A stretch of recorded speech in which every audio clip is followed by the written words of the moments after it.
There was an awful lot of political turmoil going on. And so Micah is actually prophesying during this time. And the interesting thing about this, people don't like hearing messages about social justice and things like that. But the reality is, if you read the book of Micah, it's all about social justice, and it's right there in the Bible. Micah actually says, whoever oppresses other people, you're going to pay. And God is against you. I mean, that's like the main thing here in the book of Micah is whoever is oppressing people, you are going to pay, and God is actually going to enact vengeance upon you. Pleading ignorance will not get you out of God's vengeance. Why? He shall judge between many peoples and shall decide for strong nations far away. They shall beat their swords into plowshares and their spears into pruning hooks. This is God judging other nations, and he says they're actually doing better because they are getting rid of their weapons of warfare. And you're building new weapons of warfare. That's Micah chapter 4, verse 3. He has told you, O man, what is good. And what does the Lord require of you? God's already told us. We can't plead ignorance. We know the right thing to do. Seek justice, love mercy, walk humbly with your God. I want to talk about that second thing, loving mercy. The Hebrew word there is actually loving kindness. It's a special word, chesed. And it literally means treating with extreme compassion, doting, gushing with compassion. That's literally what the loving kindness of God is. And that's exactly what we are called to do. All those other things, shall I come before him with burnt offerings and calves and 10,000 rams and everything? God says, no, I don't like your sacrifices. I don't like your feasts. I don't like your special holidays. What does he want? He wants us to live with loving kindness in our hearts for every single person. I want to tell you, there is a lot of injustice in our country. There's a lot of injustice in our world. And the injustice is bad enough. But what I am hurt by the most is when you can look on social media, you can check the news out, you can follow people's accounts and things like that. What really bothers me and what really hurts me the most is the complete lack of compassion from so-called Christians. The lack of loving kindness. We actually know there are several political and Christian leaders who have come out and said that empathy is un-Christian.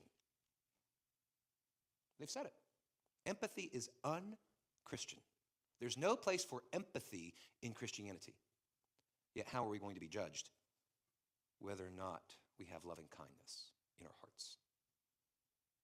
Can't plead ignorance. There's no excuse. We must have loving kindness in our hearts for all people. Back here, chapter 4, the verse that I just read, chapter 4, verse 3. He's going to judge other nations, and they have actually lived with loving kindness and compassion. They beat their swords into plowshares and their spears into pruning hooks. They said, nation shall not lift up sword against nation, and they're not going to do war anymore. Other nations, according to God's judgment, are better at doing compassion than the people of God. What does just action really look like? I mean, I think that you should stand up and speak out against injustice, and I think that you should stand, for the rights of other people. I think so. But the starting point has to be the fact that our hearts are broken for other people around the world. Well, they're not like me. They're not part of my group. I've heard Christians complain about sending foreign aid to other countries. Why don't we take care of our own? And I'm like, well, why don't you take care of your own? But they will denounce and demean anybody helping someone overseas. It's not compassion. It's not loving kindness. Take a look at the political sphere. Zero loving kindness there, right? Take a look at our families. How many of our families lack compassion? Suck it up, buttercup. Be strong, be tough. But I found out that's not what the book says. What does the book say? do justice, and do compassion, and be humble. I think that if we follow those things, this world will be a vastly different place. Not only that, we will be vastly different people. And we will not have to fear the judgment of God because we will know exactly where we stand. I know that I can say and do offensive things. I know that. I'm aware of that. I'm aware that I can be abrasive.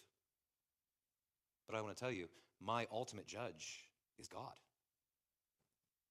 And this is how I'm going to be judged. Friends, judgment begins with the house of God. He's already told us how we're going to be judged. We've been given the answer key to the test. It's so simple that even little kids who sit up front can understand it. So why can't we as adults live it?